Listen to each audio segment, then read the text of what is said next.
The Karvathi matriarch stood at the entrance of the collapsed mining shaft, her massive body trembling with a fury that made the very walls of Thresh-9 shake. The humans who worked in the asteroid colony had given her a name in their own language. They called her Skyfire, though never to her face.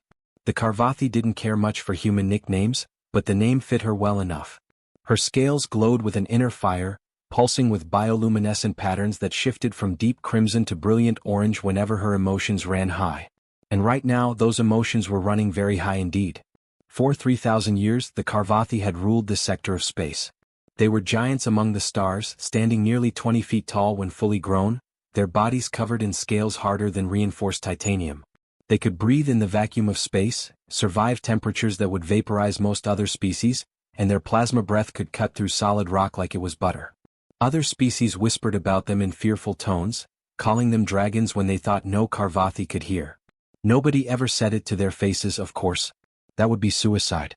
Skyfire had lived for over 4 centuries, and in all that time she had never known fear. She had faced down pirates, survived asteroid impacts, and once even walked on the surface of a dying star just to prove it could be done. But now, as she stood before that collapsed shaft, she felt something she had never experienced before. Her 3 youngest children were trapped down there, somewhere deep in the asteroid's core, and she couldn't reach them. She had tried everything. Her plasma breath, which could melt through meters of solid rock in seconds, had been her first attempt. She unleashed torrents of superheated energy into the collapsed tunnel, watching as stone liquefied and metal vaporized. But the tunnel only collapsed further. The ore surrounding her children wasn't normal rock. It was quantum or unstable and reactive, and every blast of her plasma breath caused chain reactions that sent more debris tumbling down. Then she had tried her claws. Those razor-sharp talons, each one as long as a human arm, had torn through countless obstacles over her long life. She dug with desperate fury, her claws rending metal support beams and tearing through layers of compressed stone. Sparks flew as metal screamed under her assault. She dug for hours, her powerful muscles straining, her breath coming in ragged gasps. But the deeper she went, the worse things became. The quantum war created a field around it, an invisible barrier that disrupted Karvathi biology on a fundamental level. The first sign was her scales. They began to crack, fine lines appearing across their surface like a priceless vase dropped on hard ground. Then came the cold. Karvathi were creatures of heat and fire, their internal temperatures normally hot enough to boil water. But the quantum field was draining that heat away, pulling it out of her body faster than she could generate it. Her movements became sluggish. Her flames grew weaker. If she stayed in that field much longer, she would die. The human mining crew watched all of this from a safe distance. They stood in their observation area, a reinforced shelter built into the colony's upper levels, and they watched through thick windows as the mighty Skyfire failed again and again. These humans had worked alongside the Karvathi for 2 years now, ever since the mining operation on Thresh-9 had begun. In all that time, Skyfire had never shown them anything but contempt. She barely acknowledged their existence most days. When she did speak to them, her voice dripped with disdain. They were mammals, soft and weak, their lives barely long enough to matter in the grand scope of things. What could such fragile creatures possibly offer to beings as powerful as the Karvathi? Now those same humans watched as all that power meant nothing. Station Commander Rachel Hayes stood at the front of the group, her eyes fixed on the scene below. She was a tall woman with graying hair pulled back in a practical bun, her face lined with the kind of wrinkles that came from years of making hard decisions. The distress beacon had reached her console 30 minutes ago, a general alert sent to all species on the station. 3 Karvathi juveniles trapped. Immediate assistance required. The other alien species on Thresh-9 had already responded. The Vexer, beings made of living crystal who communicated through pulses of colored light, had run their calculations. Their response had been brief and cold. Probability of successful rescue, 0.03%. Resources required, excessive. Conclusion: accept the loss and move forward. The Neem, aquatic creatures who lived in specially designed water-filled suits, had reached a similar conclusion. Their mathematical models showed no viable rescue scenario. In their liquid voices they had expressed sympathy, but sympathy didn't save lives. Down below, Skyfire's roars of anguish continued to echo through the colony's corridors. The sound was unlike anything the humans had heard before. It wasn't the proud roar of a predator or the threatening bellow of a warrior. It was the sound of a mother watching her children die, completely helpless to stop it. The dragon who had feared nothing in 400 years of life was learning what true helplessness felt like, and it was breaking her. Her juvenile children were down there in the darkness. They were young, barely 50 years old, still learning to control their plasma breath and master their abilities. They had been exploring the lower tunnels as young Karvathi often did, testing their limits and proving their courage. The collapse had happened without warning. One moment they were there, their excited voices echoing up through the comm system. The next moment, silence.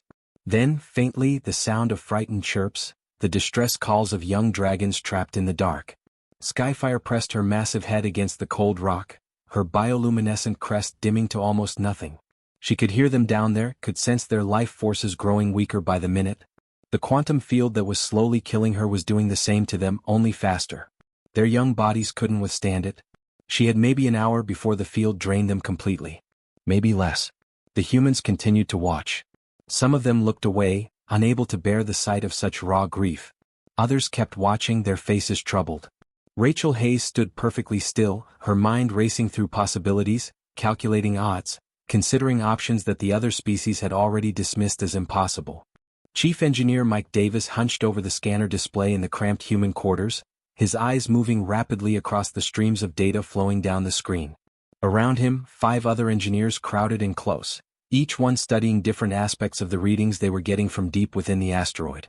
The room smelled like coffee, sweat, and the peculiar metallic tang that all space stations seem to develop after a few years of operation.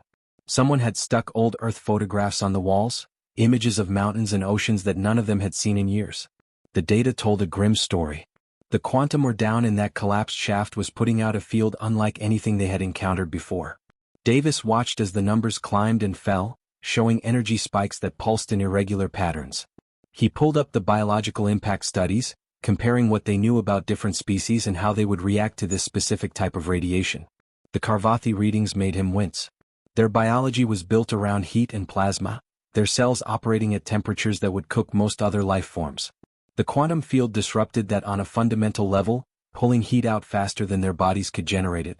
A full-grown Karvathi could last maybe 10 minutes down there before hypothermia set in. The juveniles trapped in the shaft probably had even less time. Their bodies weren't fully developed yet, their internal furnaces not strong enough to fight back against that kind of drain. The Vexor were even worse off. Those crystalline beings were essentially living computers, their thoughts traveling as light pulses through their transparent bodies. The quantum field would scatter those pulses, disrupting their neural patterns instantly. It would be like taking a hammer to a hard drive. 1 second in that field and a Vexor would shatter into mindless fragments. As for the Neem, their situation was almost darkly comedic. Those aquatic aliens lived in specially designed environmental suits filled with precisely heated water. The quantum field would superheat that water in seconds, literally boiling them alive inside their own suits. Davis had seen the calculations. It wouldn't even take a full minute. But then there were the human readings, and those were different. Troubling, painful, ultimately fatal if exposed too long, but different. Human bodies were notoriously stubborn things. Humanity had evolved on a planet that seemed determined to kill them in 1,000 different ways, and somehow they had survived it all. They could adapt to extreme heat and bitter cold. They could recover from injuries that would kill most species. Their immune systems fought off diseases with a ferocity that bordered on insane. That same stubborn adaptability applied here. The quantum field would hurt them badly. There was no question about that. The radiation would start breaking down their cells within minutes. But the projections showed they might, just possibly, survive long enough to do something useful down there. Might being the key word. The error bars on those projections were uncomfortably wide. Davis looked up from the screen and met the eyes of his team. They had all seen the same data. They all knew what it meant. Before anyone could speak, the door opened and Commander Rachel Hayes walked in.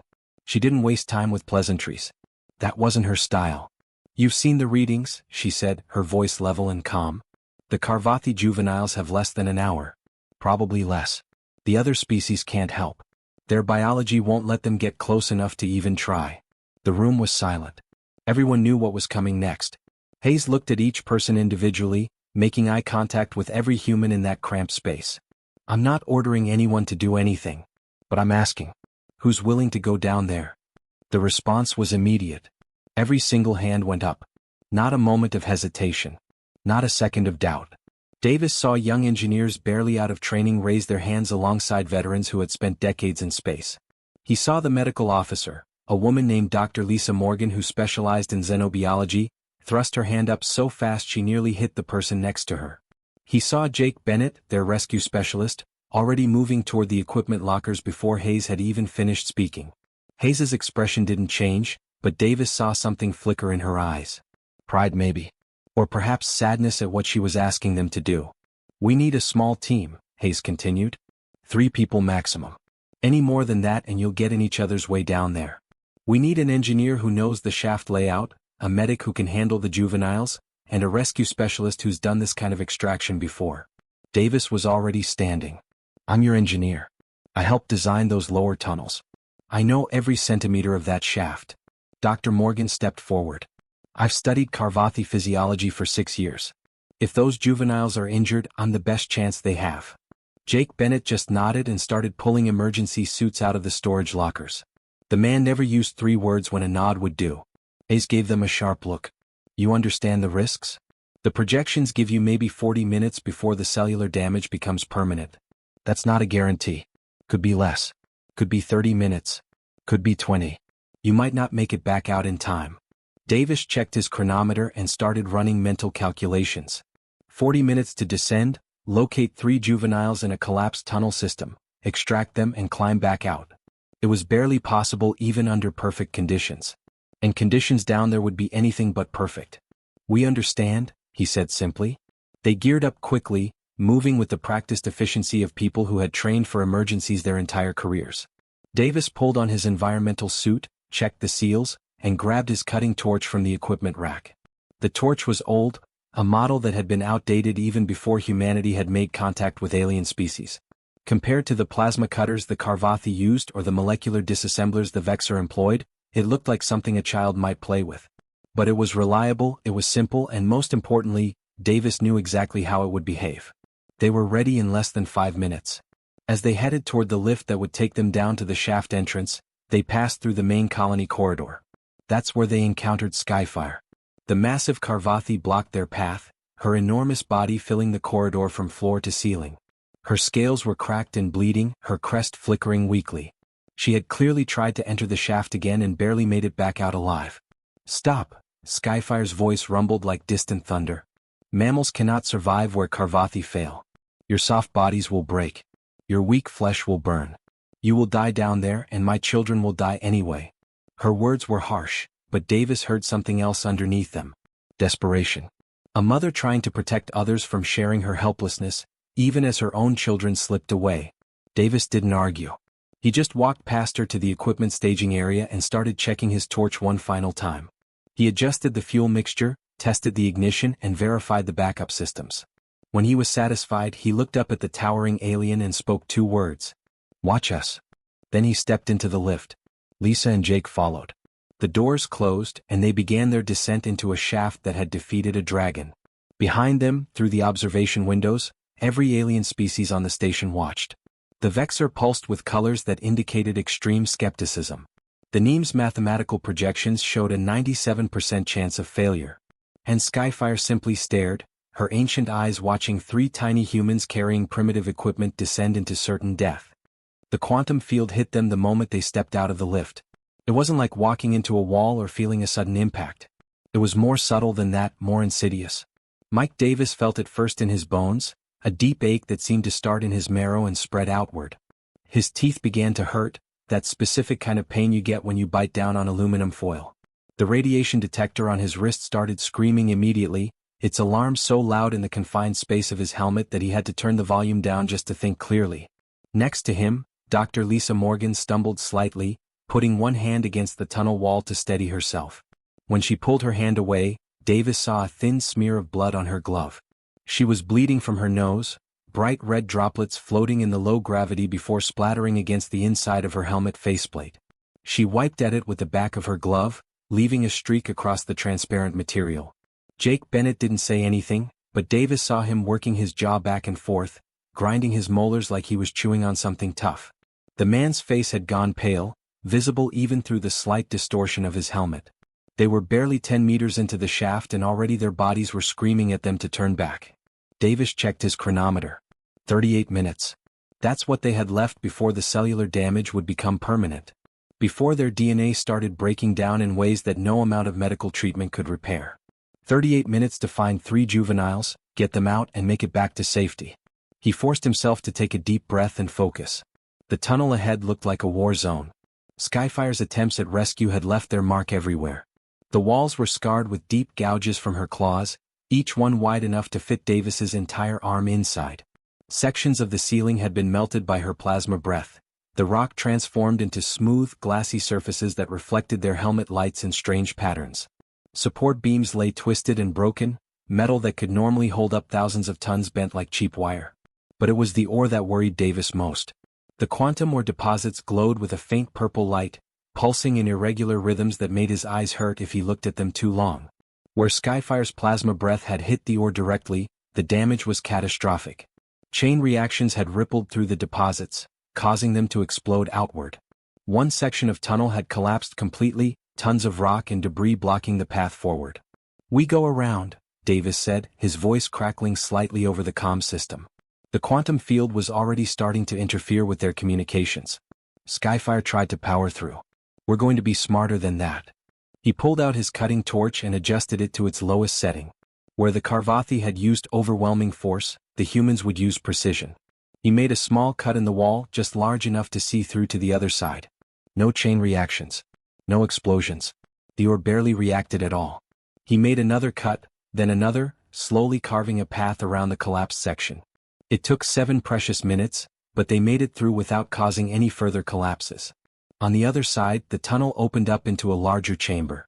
This was one of the older mining areas, a space where workers had extracted ore for months before moving deeper into the asteroid. And there, wedged between 2 massive ore deposits, was the first juvenile.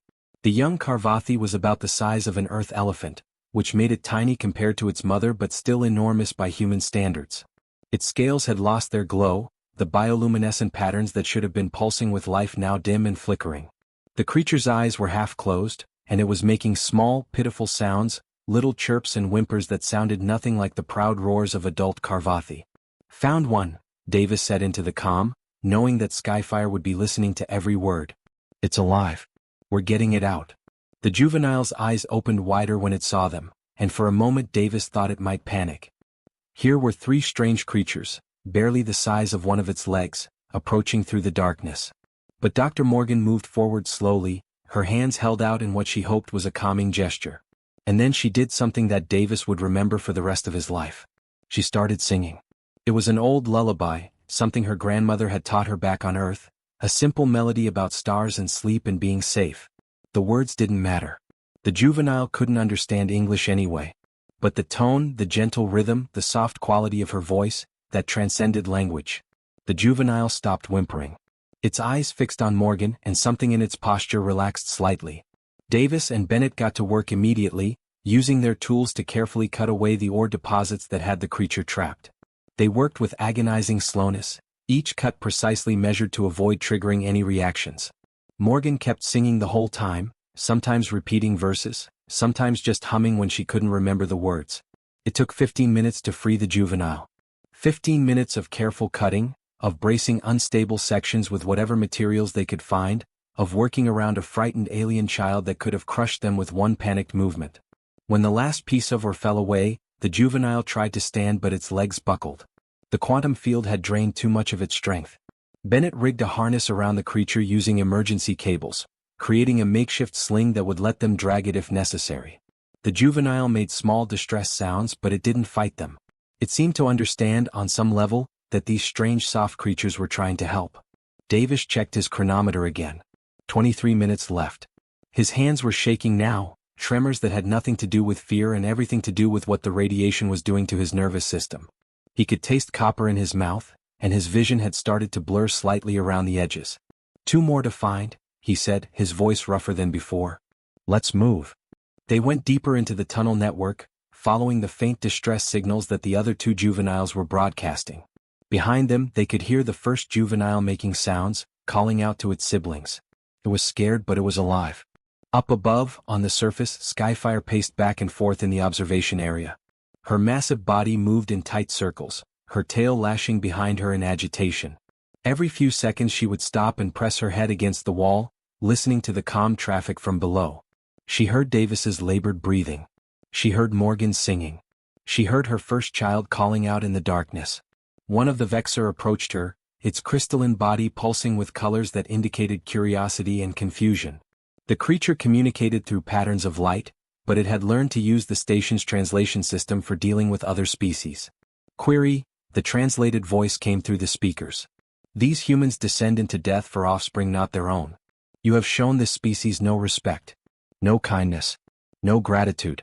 Why do they risk permanent biological damage for your young? Skyfire stared down at the small crystalline being.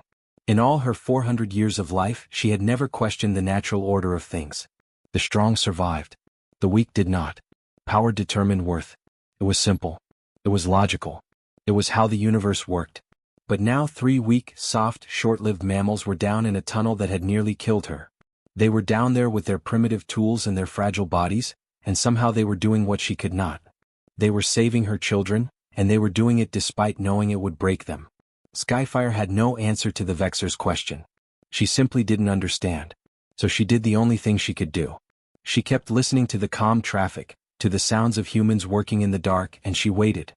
They found the second juvenile 12 meters deeper into the collapsing tunnel system.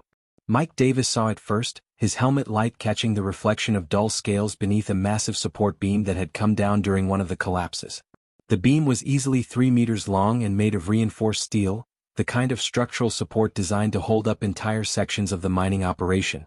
It lay across the juvenile's midsection, pinning the creature against the tunnel floor.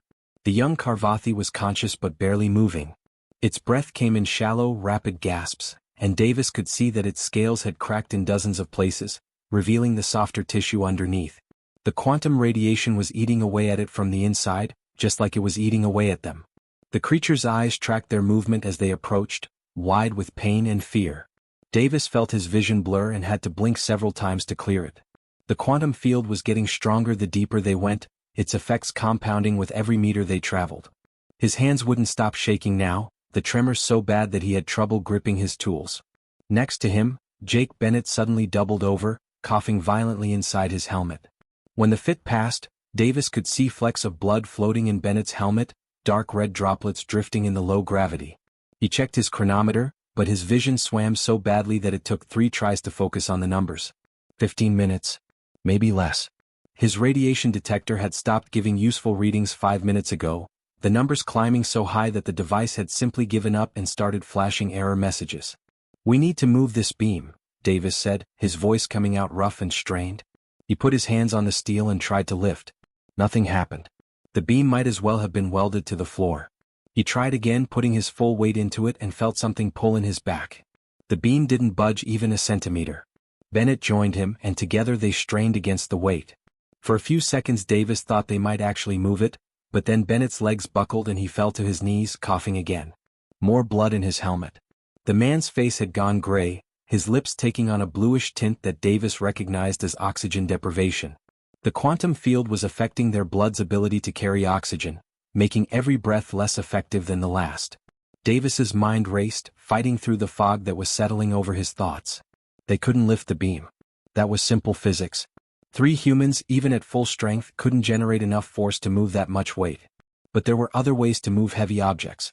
Ways that humans had figured out thousands of years ago, back before they had motors or hydraulics or any kind of advanced technology.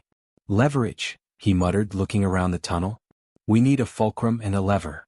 His brain felt like it was moving through thick mud, but the principles were simple enough. Give me a place to stand and a lever long enough and I can move the world.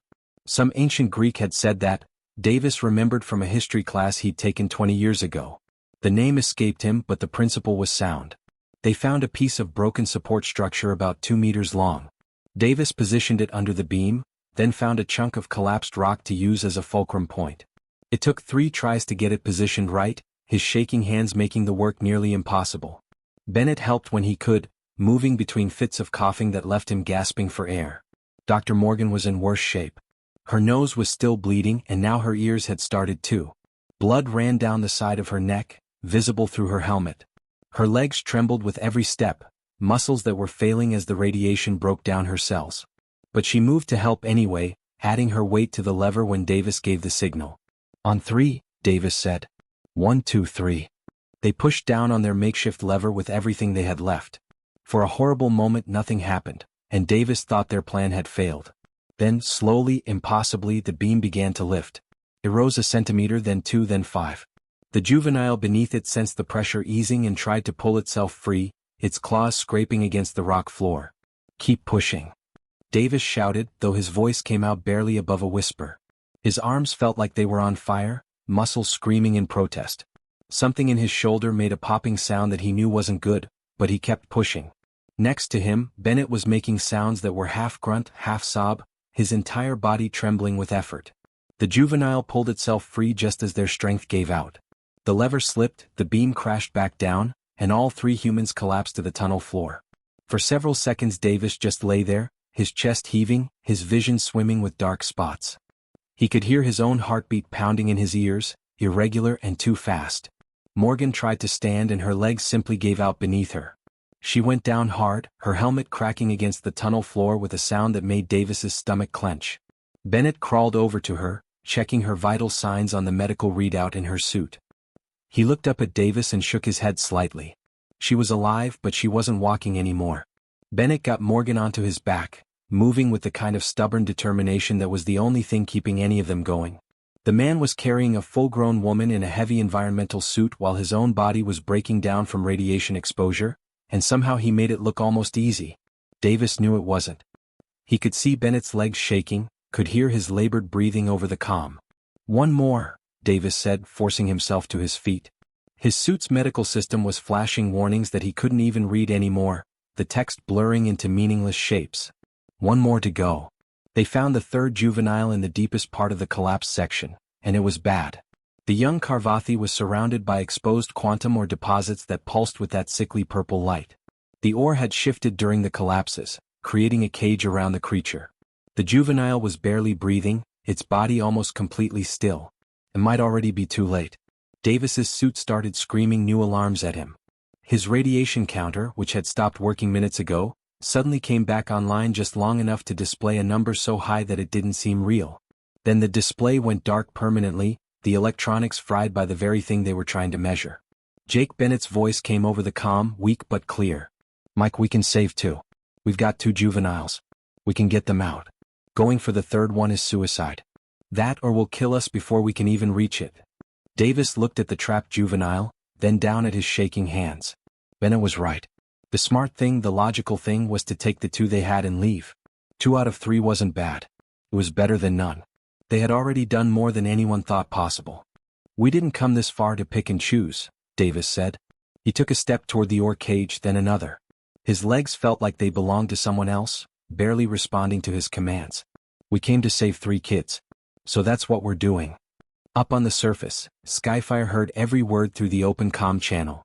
She heard Davis's determination, heard Bennett's protest, heard Morgan's labored breathing as she fought to stay conscious. The Karvathi matriarch moved toward the lift that led down to the shaft, her massive body driven by instinct. Her children were dying. She had to do something. She had to try again. Commander Rachel Hayes and 6 other humans physically blocked her path. They stood in front of the lift doors, their bodies tiny compared to Skyfire's bulk, but they didn't move. Hayes looked up at the towering alien, her face set in hard lines. "Let them work," Hayes said, her voice carrying the weight of absolute command. "Trust them." Skyfire could have swept them aside with one movement. They were nothing compared to her strength. But something made her stop. Maybe it was the certainty in Hayes's voice. Maybe it was the fact that these fragile creatures had already done what she could not. Maybe it was simply that she had no better option. So the dragon who had never trusted anyone in 400 years did something she had never done before. She stepped back and she waited, listening to the sounds of dying humans trying to save her last child. Mike Davis's fingers had stopped working properly. He couldn't feel them anymore, couldn't tell if they were actually gripping the tools or just hanging useless at the ends of his arms. But somehow he kept working, cutting away the quantum ore piece by piece, each movement powered by something that went beyond physical ability. His vision had narrowed to a tunnel, everything outside his immediate focus going dark and hazy. He could hear his own breathing, ragged and wet sounding, and somewhere in the back of his mind he knew that was bad, that it meant fluid was building up in his lungs. The third juvenile didn't move when Davis finally cut through the last piece of ore. For a terrible moment he thought they were too late, that the creature had already died. Then he saw the faint rise and fall of its chest, barely perceptible, but there. Still alive. Still fighting. Davis checked his chronometer one last time. 3 minutes. They had 3 minutes to get back to the surface before the point of no return. After that, the damage would be permanent. After that, no amount of medical technology in the galaxy could fix what the radiation had done to their cells. Moving now, Davis said into the comm, though his voice came out so slurred he wasn't sure anyone would understand him. He got his arms under the juvenile, a creature that weighed at least 300 kilograms, and somehow he lifted. His back screamed. His legs threatened to buckle. Every muscle in his body was failing, breaking down as radiation tore apart the molecular bonds that held them together. But he took one step, then another. Jake Bennett was ahead of him, dragging the second juvenile with one arm while supporting Dr. Lisa Morgan with the other. Morgan was barely conscious now, her head lolling against Bennett's shoulder, blood running freely from her nose and ears and eyes. Bennett himself was in terrible shape, his movements jerky and uncoordinated as his nervous system started misfiring. But he kept moving forward, step after agonizing step. The journey back through the tunnels became a blur of pain and determination. Davis's sense of time broke down completely. Seconds felt like hours. Minutes disappeared in the blink of an eye. He focused on the light from Bennett's helmet ahead of him, following it like a beacon through the darkness. When he stumbled, he forced himself back up. When his legs gave out completely, he crawled, dragging the juvenile behind him. They reached the lift with 47 seconds to spare. The doors opened and they literally fell out into the upper corridor. Davis collapsed to the floor, the juvenile rolling away from him. Bennett went down on his knees, still somehow keeping his grip on Morgan. For a moment they just lay there, three broken humans who had pushed themselves far beyond what their bodies could endure. Then Sci-Fi was there. The massive Carvathi moved faster than Davis had ever seen her move, her enormous body flowing across the floor despite her own injuries. She gathered her 3 children in her arms, her scaled form curling around them protectively. The juveniles made small chirping sounds, weak but alive, and Sci-Fi's own sounds of relief echoed through the corridor like distant thunder. But then the dragon looked at the humans and her movements froze.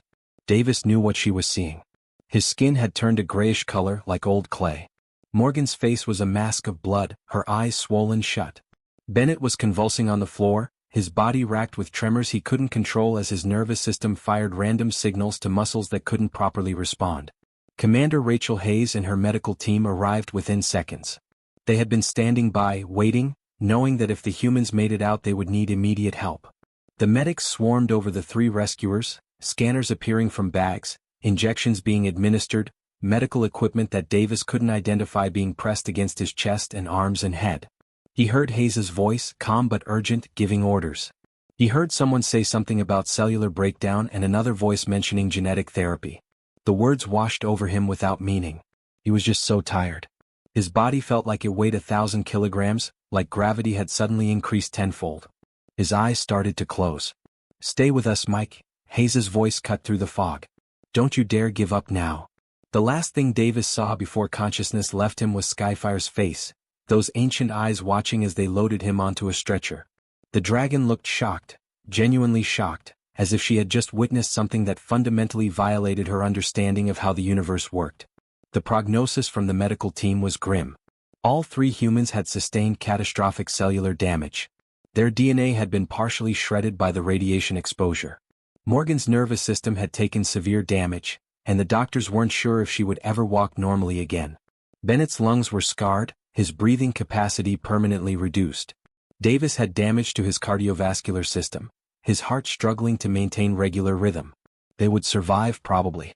Human medicine was remarkably good at keeping people alive. But they would never fully recover. The radiation had taken something from them that couldn't be given back.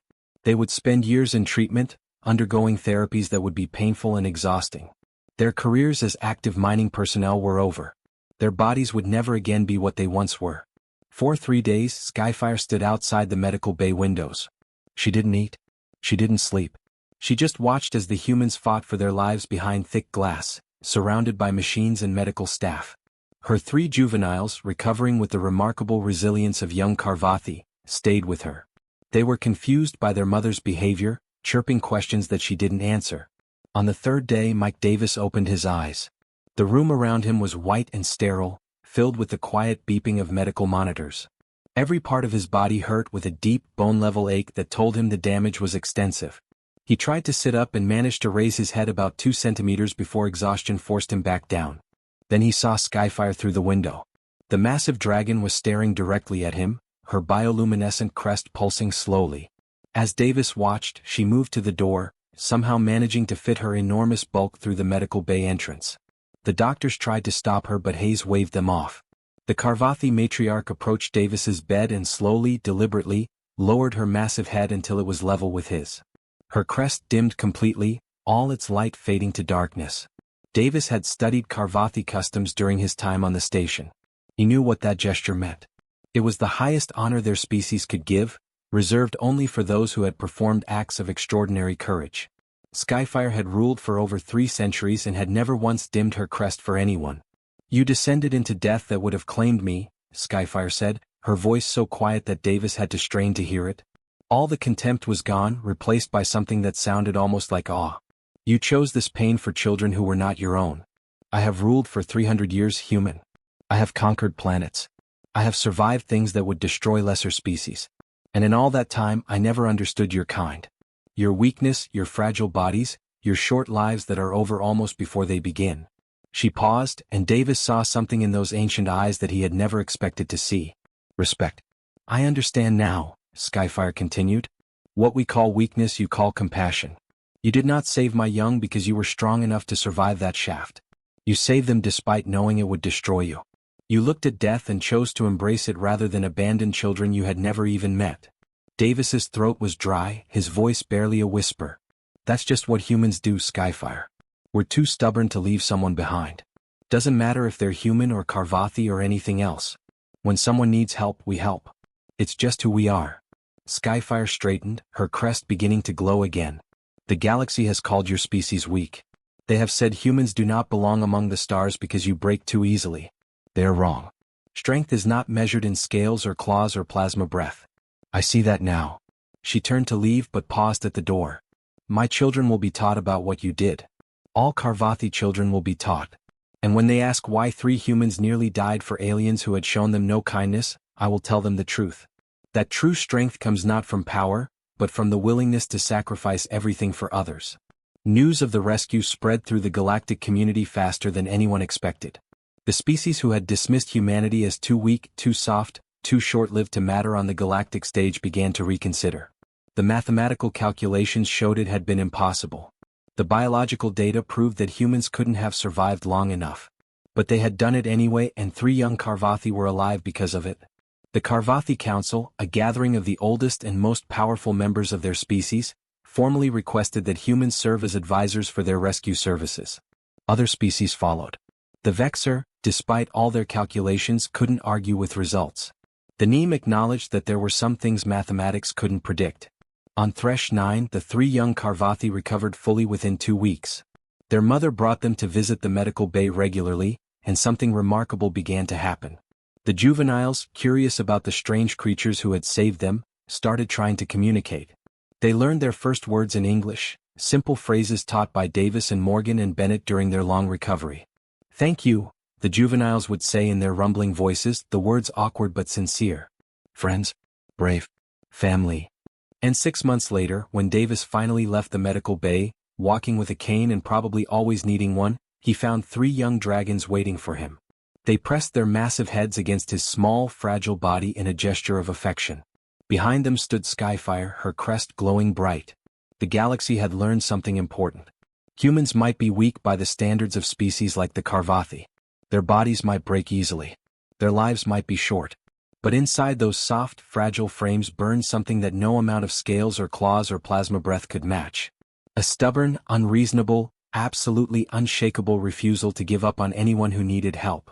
And that, the galaxy was learning, made humanity far more dangerous than any dragon.